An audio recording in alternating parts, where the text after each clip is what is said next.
We have covered sleep, we have covered nutrition and picky eating. So next up, let's talk about routines. This is the third foundation in this little series. If you haven't been all caught up, check out the SPD playlist on my channel.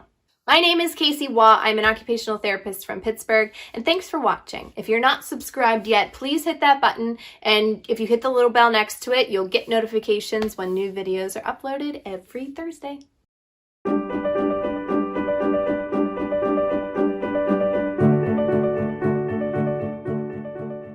A routine is basically just a set of actions that happens regularly. They don't change much, they're habitual, and they happen maybe daily or at least on regular intervals. I don't know about you, but when I think of starting a new routine, I kind of dread it. I associate it with things that I know I should be doing, but I'm not, like, say, exercising daily or making healthy meals at home every night. And while those are routines, what I'm talking about today are things that you're already doing, things that you have to do every day, the little routines. For your kids, this could be getting up out of bed, getting dressed and ready for school, or getting out the door. These are things that happen every day, but oftentimes for our sensory kids, those small routines can be really challenging and really throw off the whole flow of your household. So we're not talking about major lifestyle changes. These are everyday things that you need to do or that your child needs to do.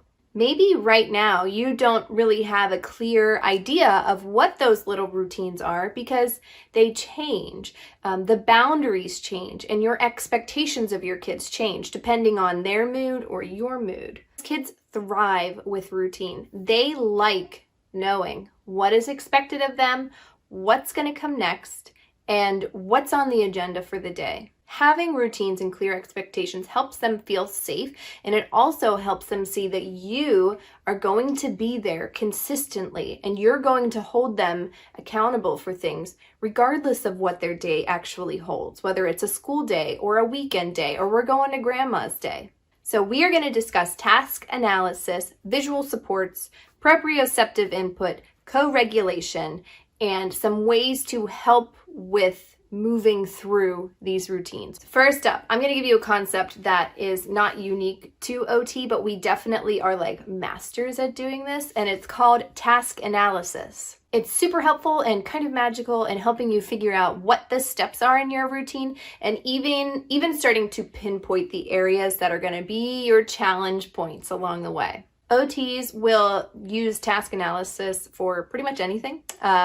Getting socks on, brushing your teeth, making cookies, getting into the car. We can break down any task into manageable pieces so that we can help clients, we can help individuals reach goals and make tiny wins, celebrate them, and eventually move up into how independent they are. Because as OTs, our goal in general is to help people be as independent as they possibly can within their own roles and routines and habits throughout their life. What they enjoy, what they are expected to do. We want to help them be as independent as they can. So breaking down tasks helps us do that.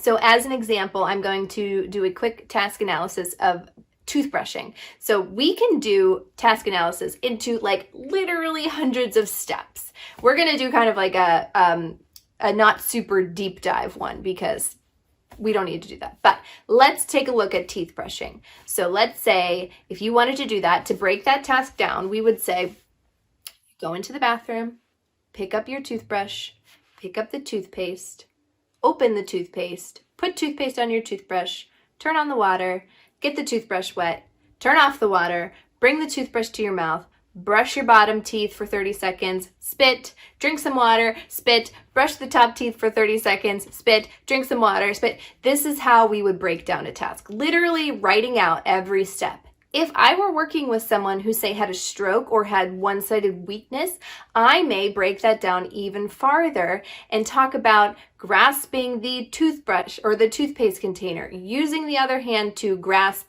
pinch, and rotate the lid. Like, we could break it down as far as we need to pinpoint the parts that we are going to have a challenge with, problem solve, and support them through that. When it comes to your kids, you don't have to go that far.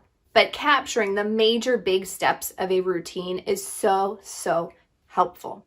As you do it, you'll probably start to think, oh, this is where I'm going to hit some resistance. This is the part of the routine that we really hate. Or you might have some light bulb movements like, we do okay until we reach this point. What is it about this step, getting socks on, that is so challenging? As you write it down and actually see it in front of you, you start to think about where you're going to have a breakdown, and you can start to problem solve maybe how to address that. How do you pick what routine you want to start with first? Well, take a look at your day. Even if you feel like you don't have any good solid routines, there are things that need to happen. So pick one, start to break your day into like chunks, like morning, mid-afternoon, nap time, bedtime. These are things that happen regardless, time passes. So pick one that you feel like is particularly jammed or you have a lot of trouble with. That's where you want to start. Let's say you want to look at morning routine. Now, that is kind of a broad statement that could include a lot of smaller routines. So morning routine may be waking up and getting out of bed, brushing teeth, getting dressed, eating breakfast, not necessarily in that order, but getting socks and shoes on and getting out the door. Those are all things that encompass, say, a morning routine. One strategy that can help with a routine that kind of encompasses a lot of smaller steps, like a morning routine, is something like a visual schedule. Think of it kind of like a to-do list for your kids. Having something visually in front of them helps them to see what is expected of them, what's coming next, and it is also a hands-on way that they can engage with it and give themselves some encouragement along the way. Here is an example of a simple visual schedule that I made. I used this with my 2-year-old because we were struggling with getting out the door in the morning. So for him, I would only put 3 things on at a time. So here we have getting dressed, brushing teeth, and shoes on. So once I would hand this to him, he was not old enough or able to independently move through these things, but I would say, what's next? And point, and he could say, get dressed. So we would get our clothes on. Once he was done with that, he took his check mark off and put it right next to it, or even on top. Didn't really matter. But that marked that this was done. So then we'd say, what's next? Teeth brushing, and he would go to the bathroom. It helped him transition between different things. Once that was done, check mark goes on. We had different little cards for morning routine, like a school picture. There was TV if we were going to do that, a tub if I wanted to do bedtime routine, reading stories.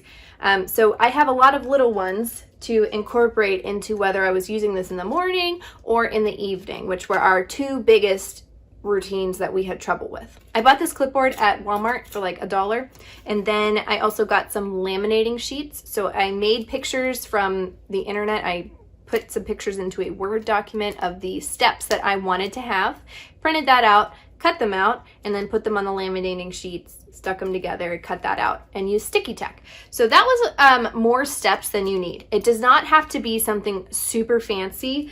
You don't even have to print out pictures. You don't need to laminate things to have a good visual schedule. If your child's old enough to read, you can even just write the steps out. If they're not old enough to read, don't even worry about your drawing skills. A basic representation of what is happening, draw a picture, you can write the word next to it, and you just tell them, this is what we're gonna do next. The idea is not perfection. The idea is to put visually in front of them what is happening so that they can see what their expectation is. If you want to have something that is reusable, I highly recommend using either the laminator sheets or even those pieces of the folder things that you can put paper in, the clear paper holders. I don't know. You can put them in the binders or whatever, but paper protectors. Simple way. If you have something in there, you could even use dry erase markers to mark off what has happened. Whatever you want to try, we're putting the steps in front of them so they can see, mark it off when they're done, and move on to the next thing. Another thing that is helpful to support the visual system and help them see what's expected of them is to use some kind of visual timer. So there are a few that you can buy. There's one in particular called a time timer, which is great, but they're kind of expensive. But it's basically you move the timer around and it turns red, and as your time elapses, the red goes away. That just helps for the kids to see, this is how much time I have and this is what's left. You could also do a sand timer, you could do a kitchen timer, you can do timers on devices. You can download visual timers that will elapse time. Again, we're just putting it in their vision so that they have more of a concrete way to see time, because that's very abstract. It's not as say like you have to do this before the timer goes off or else, or this is a race, you need to beat the clock. That's not what this is for. Again, visual, putting it in front of them so that they can have a concrete way to adapt to something that's abstract, such as time. Visual timers and visual schedules are your friends. Even older kids can benefit from them. And the older they are, the more control they can have over it. Maybe you let them decide what order they want to do things in, as long as everything gets done. But giving them that control to cross things off, put a star on it when it's done, take the picture off when it's completed. There's a bunch of different ways you can do it to mark that this is done. Move to the next thing. Giving away control encourages them to participate more and gives them like a sense of independence. One particular reason that visuals are so helpful is because kids, even up through elementary age, are still developing their executive functioning skills, which is the part of the brain that helps you to control your impulses, to plan ahead, to multitask, to split your focus. All of these things take higher level learning skills that are still developing. So the more that we can kind of clearly lay out what we expect of them, how much time they have to do it, and put it on them without constantly having to micromanage, to talk them through everything. We're giving away control, but also giving them the support to not just leave them hanging. Maybe you're saying, sure, a visual schedule would be great, but now we see that the socks are coming and we know that we don't want to put socks on, and that's where our routine falls apart. Okay, so what can we do to help with that situation? If you, in your task analysis, have figured out what steps are going to be most challenging, then there's a few ways that we can try to support your child through that. One way is to use that timer again as a transition marker. So if you know that getting socks on or getting dressed, if you know those things are the most challenging part, then you can set a timer and say to your child, do you want to set the timer for 1 minute or 2 minutes before we get dressed? When the timer goes off, we're going to get dressed. Giving them the choice, do you want to get dressed now or set a timer for 2 minutes? We give them a choice of 2.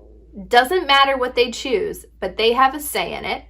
And then once the timer goes off, we move on to the next thing. So timers can not only be helpful to visualize how much time you have to do something, but also to mark those transitions. We're giving them a warning. Hey, we're getting dressed. Do you want to do it now or in 2 minutes? They're probably going to say 2 minutes. Set the timer. When it goes off, that marks the moving on to the next thing. Even really young children, like even 1-year-olds, if you use a timer consistently, they will start to recognize what it means. When they hear that sound, oh, something is happening. They may not fully get, oh, you said when this goes off, we're going to do this.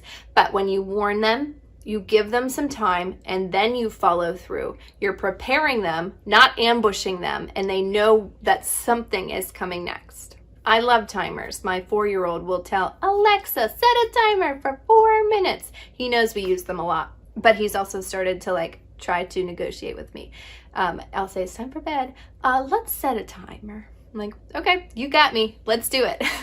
If your little one is still resisting, the timer, yeah, it helped, maybe it marked the point, but now they know we've got to go do something we don't like. Another way to help with transitions is to maybe give them a transition item or give them something that they can hold that lets them know where they're going. Like if it's time for a diaper change, you set the timer, it went off, but you have to go all the way upstairs to change the diaper. They may not know, where are we going? Why did I have to stop playing? So at the point where the timer goes off, you could literally hand them a physical diaper and say, time for diaper change, and guide them up to the diaper table. Or if you're using a visual schedule, you could hand them the diaper picture or something that allows them to see, know, and recognize we're moving to something else and I know where we're going. Back to those tricky points in your routine, having a visual schedule can also help you to figure out what order is best. I don't know what that would be. Some kids like to get the hard things out of the way. Some want to leave it to the end, but you will be able to adjust and move things and still have it clear. This is when it's going to happen. So you can play with that order. Maybe you always brush hair right when they wake up, but that is a point where you always have a meltdown. So maybe instead of doing it initially, you give them some time to wake up. They eat their breakfast. You add in a little bit of proprioceptive input. We'll get there. And then you brush hair. And you realize that that time and that prep has helped their bodies get more ready to accept hair brushing. So let's talk about that proprioceptive input. This is a kind of a catch-all. Proprioception is a really powerful sense. Remember, this is something that tells you kind of where your body is, how your muscles and joints are moving. The receptors are in the joints and the muscles, and you get to those receptors by applying deep pressure or heavy work. In doing that, you're releasing calming chemicals. So this is something that literally can work for pretty much anyone. Whether you are a sensory seeker, proprioception can help to ground you and focus you. If you are a sensory avoider, it can help calm your nervous system. So it's like helpful for anyone. Ever get a big deep hug from someone when you're upset, or you do a really good workout? Both of those, you're getting proprioception and your body feels better afterwards. So when a routine is challenging, add in some very simple ways to get some proprioception. If socks are a hard part and you're falling apart when you have to get socks on, do 10 jumping jacks before then, or march to get your socks. You're getting deep impact through the muscles and joints.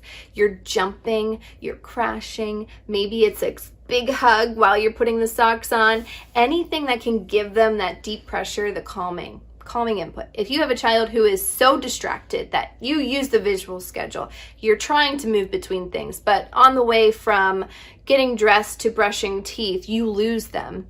Giving them a goal to focus on, we are going to walk like a bear to the bathroom. You're adding in some proprioception to ground and focus them, and you're also giving them a goal or something to think about while they're doing it. So proprioception, magical, use it as much as you can. You can't get too much of it, and it definitely is calming, it's centering, it's grounding for the nervous system. Within your routines, you've set your expectations, you've told them the order, you told them how long you expect it to happen or when you need to get out the door if we're going back to morning routine. You have to also be responsive and consistent in the same ways. If they fight the routine, which if it's new, they probably will, and you respond differently each time they do that, if they push back and you say, okay, fine, we won't do that step today, then the next day they'll remember and they'll push back a little bit harder, and then you won't do it that day. So we need to be consistent with our responses. So you need to plan ahead. Your self-regulation and your ability to plan what your response will be is super important. Again, go back to your task analysis. If you've written everything out and you've kind of said, this is where we're going to have some trouble, or even if you don't know exactly where it is, think about what your child does now. Do they cry? Do they kick? Do they run away? Do they laugh? Do they think this is a fun game of chase? What are you going to do in response to that? How are you going to be a calm, regulated, and consistently boundary setting parent? What are you going to do? If you give a choice of two and they don't pick one, you pick for them. Let them know, I'll pick for you. You can choose next time. If they're crying, this is particularly hard. If they are crying and screaming and running, we stay calm.